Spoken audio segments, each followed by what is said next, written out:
whatever occurs, no matter what it is, it's inseparable from awareness. Awareness is its entire basic space. And it's only through many, many years of the following process occurring that we begin to look at some things as things to accept and other things to reject. And it's always exactly the same thing in every moment, and that is a point of view appears. And then when that point of view appears, we either rest as awareness or we decide that the point of view is something to accept or reject. That's how the process of discriminating starts. And once that process of discriminating starts, we're looking at the point of view as either positive or negative, and completely throwing ourselves and plummeting ourselves into a pit of bouncing around between opposites. So those are the only two ways of being with everything, and it's our own choice as to which way we want to be. But the moment we start that process of discrimination, then we start to feel uneasy, like, oh, what should I do now? Wouldn't I rather be this than that? Trust the great equalness of rest. Trust that great equalness. Even though you might have thoughts will come up like, oh, well, how could it be that I could be suffering and be experiencing total freedom as that? If that thought comes up, just rest. Eventually that'll come to pass. And, like I always say, I'm not speaking as a philosopher, so anything that I share, I've directly experienced myself in 25 years, certainly. I've experienced a lot: death, suffering, illness in myself and others, near death in myself, all kinds of turmoil and travail that goes along with an ordinary life. And all these things that I once would have actively tried to avoid and change into something else, some kind of better circumstances, I now know decisively that they're all timelessly free, no matter what they are.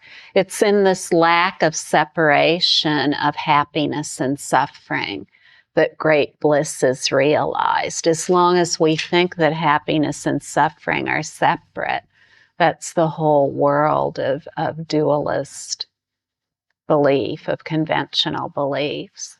It's very easy for us to test this in ourselves and see how it could be so, just with one emotion. Usually we all have afflictive states, afflictive emotional states that really get us, whatever it is: depression, anger, fear, pride, jealousy, whatever these states may be, sadness. They come upon us. And when they come upon us, we usually have something we do about them, whatever they are. We try to, either we indulge it, or we try to avoid it, or we try to replace it with something else. Whenever a state like that occurs, instead of what you've always done about it, just rest as awareness. Rest as awareness, and know that whatever that label is, that it is that restful awareness, that restful alertness that is its entire basic space. Every appearance has these two aspects: the restful alertness of complete perceptual openness and the label. But they're not two. The restful alertness of complete perceptual openness, the basic space of that point of view, that afflictive emotion, and its label have never been separate. So to come to terms with whatever that afflictive state is requires knowing that awareness has never been separate from it, and nothing needs to be done about it. The state itself is completely resolved in awareness and nowhere else. It's never resolved by replacing it with something else. That's just a way to neutralize it and make it okay for a while. But if what we want is the complete resolution of all phenomena, of all experience in the single non-dual expanse, then by maintaining complete perceptual openness in all experience, just this natural rest that is the complete ease and essence of everything, guarantees that that's already the case. That one moment of instantaneous awareness is better than a lifetime of contrived meditation. That one moment of instantaneous awareness introduces us to that about ourselves that will never change. So, at death, boom, what happens? Instantaneous awareness. But if we're not familiar with what that is, then we could be afraid of it. And we won't have any capacity whatsoever to get into one of our meditative states or to avoid something or replace it with something else. We won't have any of the capacity to do that. All those capacities to think and emote and whatsoever, they all just disappear completely. If we're familiar with instantaneous awareness, even for one instant during our life, then when it's there so beautifully and glaringly obvious at death, we'll know to just rest. And there's nothing else to do, no matter what images may appear. They're completely resolved in the basic space of that. So you see, any point of view that we're resting as, it's just preparation for that final point of view associated with being human. There's nothing that needs to be done about these. When we gain familiarity with awareness, then we have nothing to fear.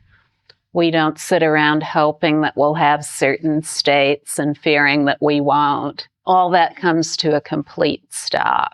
We're able to just be in whatever the situation is without impediment, with complete ease. Plus, we just have a natural ease of wisdom and compassion that we get in touch with that really is complete mastery over all phenomena, no matter what they are. So in the beginning, we recognize it, and in the beginning, we recognize it in just one thought or emotion, this thing that was so troublesome in the past that we felt needed to be avoided or replaced, that now there's just rest as awareness, as that point of view, whatever it is, with no need to change it. That will bring whatever it is to a complete stop once and for all. These other approaches are half measures, avoiding, and they're not even half measures. I'd call them completely the wrong direction. They're measures that lead nowhere. They're dead ends. They just lead to more of the same. Like the car chase in the movie where the car turns down the street and there's a brick wall that can't go anywhere. Avoiding and replacing negative states is just like driving into a brick wall. It doesn't really lead to anything but more of the same. Even if things are neutralized and they seem a little bit better is still bouncing back and forth in the world of opposites. Whenever we're thinking that something needs to be replaced, that we need to do better, that we're not the right kind of person, we need to improve, we need to change, we need to practice more, whatever, obedience, worship, none of these things are ends in themselves. If there's something you like to do, go right ahead, but rest as awareness while you're involved in whatever it is. The method or practice itself does not lead anywhere. And as there's no vehicle for that method or practice, in other words, there's never been someone who's executing it. Just rest is the basis of it all. But this doesn't require any special circumstance or method. Whatever the stuff of your life is, it's perfect. If you're a homemaker in Iowa or a homemaker in India or if you're a software engineer at Microsoft, or a software engineer at an Indian company, or if you're cleaning the streets in London or cleaning the streets in New York, it doesn't matter. Whatever the circumstances are of your life, they are a perfect puja. They really are of absolute benefit. Just rest as awareness wherever you are and whatever you're doing, and you'll find the ultimate puja in the events of your own life. Why look elsewhere? Looking elsewhere just complicates it unnecessarily. You can if you want to, but I'm telling you, you don't have to change. I've never met a single person who wasn't perfect as they are. Remember who